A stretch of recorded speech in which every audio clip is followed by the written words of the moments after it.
अफगानिस्तान में कादिर अल जिलानी नाम के एक बहुत ही महान व्यक्ति हुआ करते थे। इस्लाम धर्म को मानने वाले सभी लोग उन्हें एक गुरु के रूप में बहुत ज्यादा सम्मान देते हैं। उनके जीवन के बारे में पढ़ने पर एक बहुत ही आश्चर्यजनक बात पता चलती है। एक जमाने में वे गायें चरा रहे थे और वे सभी गायें घास खा रही थीं। उनमें से एक गाय अचानक से बोल पड़ी। इसका मतलब यह था कि उनके जीवन में एक बहुत बड़े बदलाव का दिन आ चुका था। उस गाय ने उनसे कहा, हम तो गाय हैं और तुम एक इंसान हो। तुम इंसान बनकर सिर्फ इसलिए पैदा नहीं हुए कि हमारे घास चरते समय हमारी रखवाली करते हुए ऐसे ही बैठे रहो।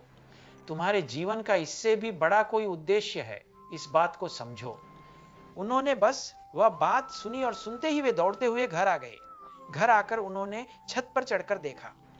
उन्हें अराफात की पहाड़ियों के पास से हज करके लौट रहे तीर्थयात्री दिखाई दिए। आध्यात्मिक सत्यों को जानने की तीव्र इच्छा के साथ उन्होंने अपनी मां को बुलाया और कहा, मां, मैं बगदाद चला जाऊंगा, जाकर वहां सीखूंगा। उन्होंने कहा, उनकी मां ने कहा, देखो, हमारी जो संपत्ति है उसमें से तुम्हारे हिस्से के रूप में 40 सोने के सिक्के आएंगे। तुम जरूर निकल पड़ो, क्योंकि तुम अपने जीवन के उद्देश्य को हासिल करना चाहते हो। मेरा आशीर्वाद हमेशा तुम्हारे साथ रहेगा। ये 40 सोने के सिक्के तुम्हारे कोट के अंदर जो कमीज है उसमें कंधे की तरफ मैं इन्हें अंदर से अच्छी तरह सील दूंगी। वे सोने के सिक्के बाहर से नहीं दिखेंगे। वह वही कोट पहनकर निकल पड़ा। जरूरत पड़ने पर उन 40 सिक्कों का इस्तेमाल करना। वह लड़का वह कोट पहनकर निकल रहा था।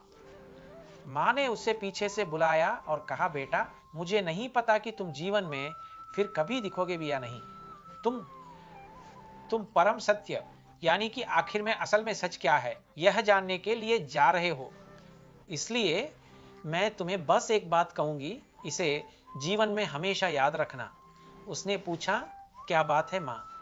उस लड़के से उन्होंने कहा, जब भी बात करना सच ही बोलना, और जब भी तुम कोई प्रयास करो तो हमेशा सत्य को जानने का ही प्रयास करना, और इन सबसे बढ़कर तुम सत्य का अनुभव करो, लेकिन किसी भी हाल में कभी भी सत्य का साथ मत छोड़ना, उन्होंने कहा।